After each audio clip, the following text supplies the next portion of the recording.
There's been at least an inch of snow and slush and ice on the grounds in New York for over a month. It's disgusting out, so I asked Brendan to show us a great winter recipe, and he decided to teach us how to make braised short ribs.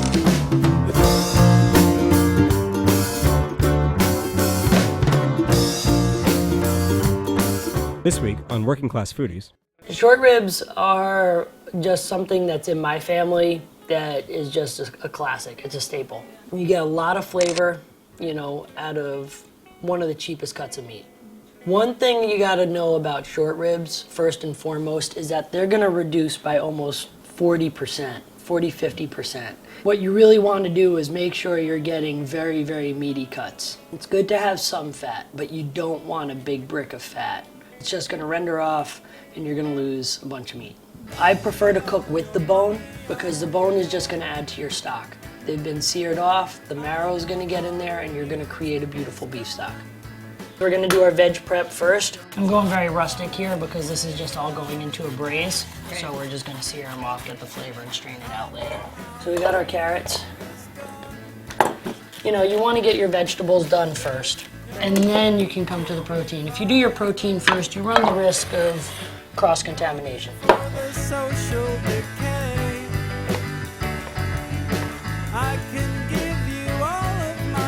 Do some garlic. And then we'll dance the night away. What I like to do is I'll get a pot going nice and hot. Always put your olive oil in or your canola oil in while your pan is cold. You can do this while your pan's just getting hot. Just kind of season up the meat, a lot of salt and pepper. You can always add more to it if you want to do a dry rub, onion powder, garlic powder, paprika, ancho peppers, a little bit of salt and sugar. You don't want it to have too much sugar in it because then it will just burn. Pat down the meat on pretty much most of the sides except for the bone. Once your oil kind of starts rippling, like a breeze on a lake, you can take your meat and just drop it in. And if you get that nice sear sound, you know you're doing all right. Just get like a sear on each side so they get like a nice little browning. Pull the meat out and let it rest after you've like seared all the sides except for the bone. I don't want any of that really black stuff because that's just bitterness. So I'm gonna actually get that out of there, but I'm gonna let it separate the oil a little bit and I'm gonna use some of the infused oil. And then take your vegetables and put your carrots in first. A little pinch of salt. And I'll just add our celery and garlic. And then your onions.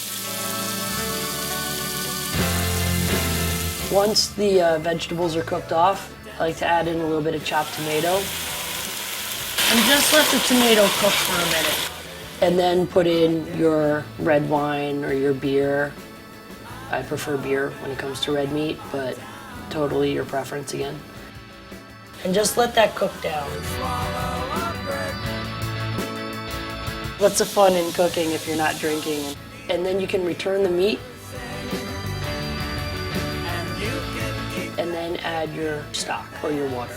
And if you don't have enough to cover, you just add a little water. Make sure your stock and your water is not cold, like just out of the fridge.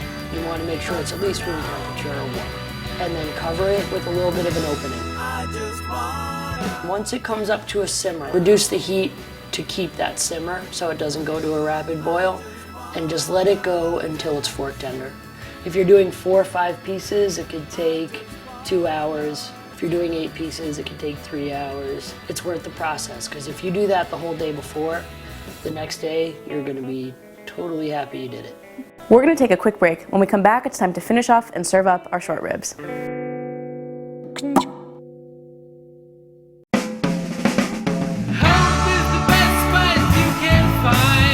When the short ribs are done, I like to pull them out and let them just like rest on a plate, or let them rest.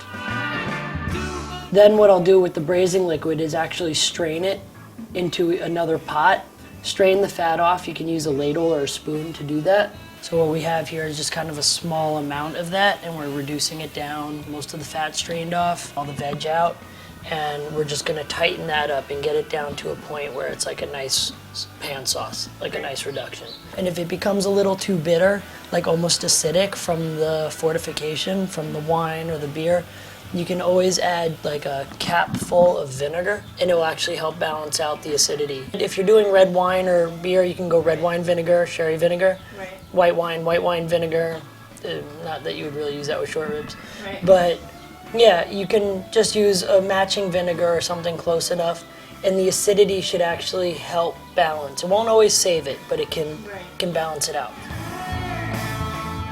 And then you just pour that over top. If you are doing it the next day, let the meat cool, cover it in plastic, get your liquid, reduced by half, and the next day what you can do is just reheat the liquid, reconstitute the meat till it gets nice and soft. And if you want to thicken it up a little bit, you can add a little bit of flour if you want, and then pour it on top. Once you're done with the whole thing, you can save a quart of it, let it cool, put it in your freezer, and you'll have a really great stock to cook with later.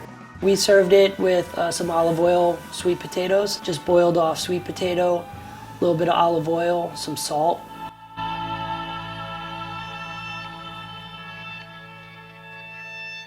And you got yourself a pretty hearty meal.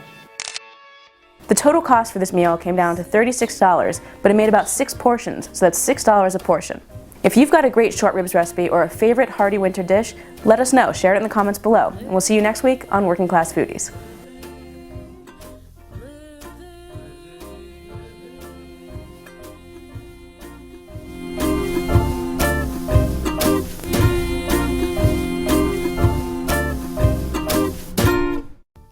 Check out some of our other episodes to find recipes that would go great with this dish by clicking any of these boxes around my face.